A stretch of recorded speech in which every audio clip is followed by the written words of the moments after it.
안녕하십니까. 반갑습니다. 오늘 그 신부 관리에 대해서 좀 설명을 해드리고 싶어요.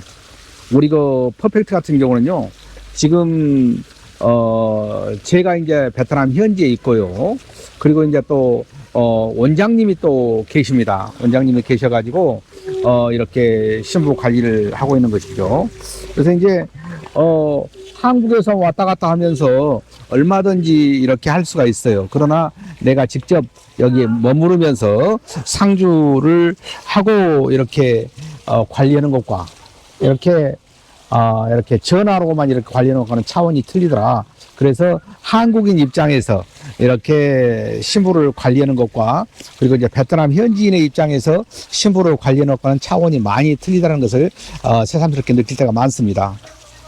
똑같은 사건을 가지고 우리 고실장이 풀어나가는 것과 그리고 이제 제가 직접 풀어나가는 것과는 차원이 틀려요. 고실장이 풀어나가면 신부가 잘못한 사람이 적고 그리고 신랑이 잘못한 경우가 많게 됩니다. 왜 그러냐면은 신부 말만 자주 듣다 보니까 그런 현상이 나타나는 거거든요.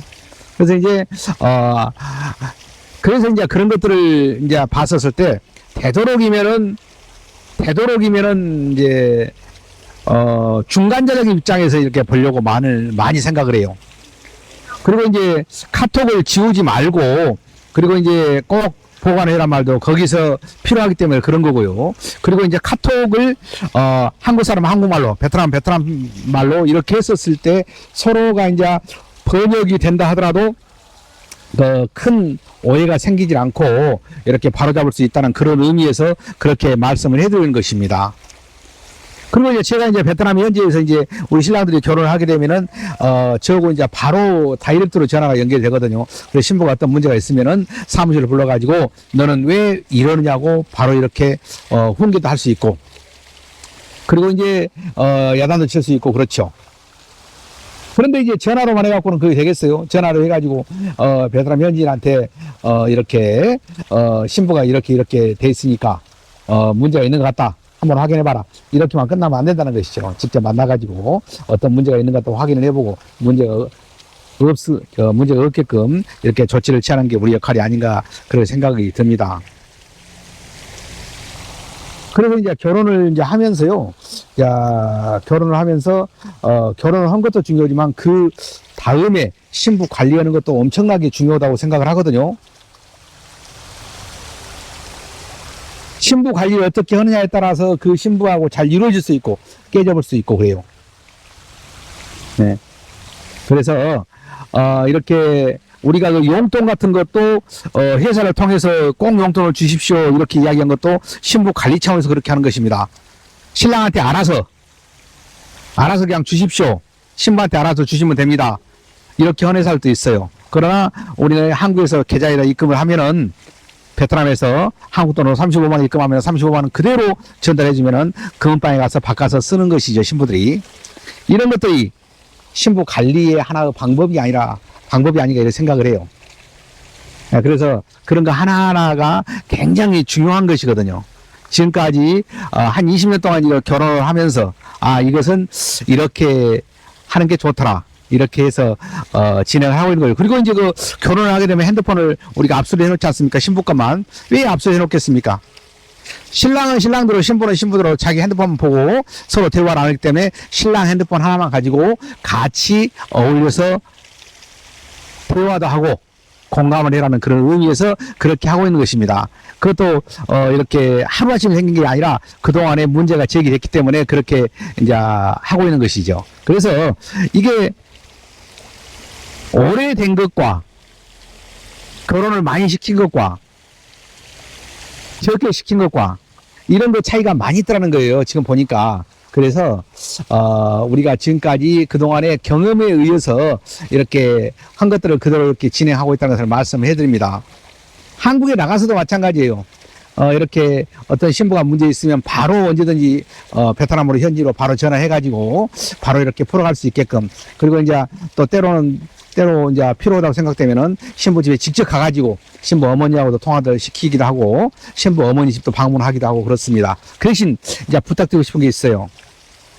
그 어떤 경우라도 회사하고 소통이 잘 돼야 됩니다. 회사 전화 안 받고 자기 제대로 하면 상당히 힘들어요. 회사 전화를 안 받고, 이렇게 그냥, 그런, 신랑들도 있거든요. 그러면은, 그런 경우는, 이렇게, 이렇게, 신부가 좋아할지는 몰라도, 이렇게, 나중에 결과적으로는 안 좋은 결과를 낳은 경우가 많습니다. 왜 이제, 신부 입장에서는 왜 회사를 싫어하냐면요. 회사에서는 계속해서, 이렇게, 신부 싫은 소리만 할 수밖에 없는 거예요. 회사에서는 신부가 싫어한 것만 이렇게 진행한 것이죠. 예를 들어서 간섭을 많이 하는 것이죠. 뭐 하지 마라, 뭐 하지 마라, 뭐 하지 마라 이런 식으로 하기 때문에 회사를 별로 좋아하지 않죠. 하지만은 한국에서 정해 살려면은 그런 것들을 따라야 합니다. 그리고 이제 신랑이 말하기 어려운 말들을 회사에서 다 해주고 있지 않습니까? 그러니까 회사에서 신랑이 하기 어려운 것들은 전부 다 회사에서 밀어버리십시오. 뭘 사주라고 그러면 회사한테 밀어버리세요. 회사하고 계약이 돼 있기 때문에 내가 당신을 사주고 싶으면 간절하나 사줄 수 없어서 아쉽다. 이런 쪽으로 이렇게 말씀해 주시면 됩니다. 그래서 모든 것들은 회사에서 이렇게 할 수 있게끔 해주시면 좋아요. 어떤 신부들은 뺀 회사만 이야기한다고 그런 신부들도 있는 것 같아요. 그러나 회사만 이야기하는 것은 회사하고 계약을 그렇게 했기 때문에 그렇게 할 수밖에 없다라고 그렇게 말씀을 해주시면 될 것 같아요. 우리가 이제 내가 이제 간단하게 이렇게 말씀을 드리고 있습니다만 이런 것들이 굉장히 중요한 역할을 해요. 그리고 이제 결혼을 진행하면서도 어떤 문제를 안고, 가는 것보다는, 회사를 통해서 털어버리고 가는 게 훨씬 더 수월하게 갈 수 있지 않습니까? 그래서 우리가, 신부 관리를 이렇게 하고 있다. 그리고 용돈 관리도 이렇게 하고 있고, 이렇게 공부하는 것도 이렇게 관리하고 있고. 그러면 이제 이런 것들이 이제, 어떤 사람들은 좀, 어떤 거 있냐면 이런 거 있어요. 너무 오버해가지고 우리 신부 지금 공부 좀 잘 시켰습니다. 그렇게 좀 하지 마세요. 회사에 다 알아서 합니다. 결석 같은 것도 알아서 이렇게 다 자꾸 체크하고 그러니까, 이렇게, 이렇게 이렇게, 지나치게 신랑 간섭하면 또 싫어하니까요. 그것은 악역은 회사에서 할 거니까 신부들은 신랑하고는 대화만 잘 해가지고 이렇게 관계만 잘 유지하시면 될 거다. 이런 생각을 해봐요. 그래서 이제 제가 이제 이렇게 진행하면서 어떤 문제점이 있었을 때에 항상 이렇게 또 이제 신랑들한테 또 말씀해드리고 그러잖아요. 이렇게 하십시오. 꼭 신부만 문제 있는 게 아니거든요. 하다 보면 신부한테도 이렇게 문제도 있지만은 하다 보면 신랑들한테도 이렇게 아쉬운 부분들이 있어요. 그때마다 신랑한테 이렇게 또 지적을 해줍니다. 그래야만 되니까, 그냥 무조건 잘했다고만 한다고 해서 된 게 아니니까, 그렇게 해서 신부 관리를 하고 있다는 것을 말씀을 해드립니다. 한국에 나가서도 마찬가지고요. 베트남에서도 마찬가지입니다. 베트남에서는 현지에서 직접 신부를 불러가지고, 직접 이렇게,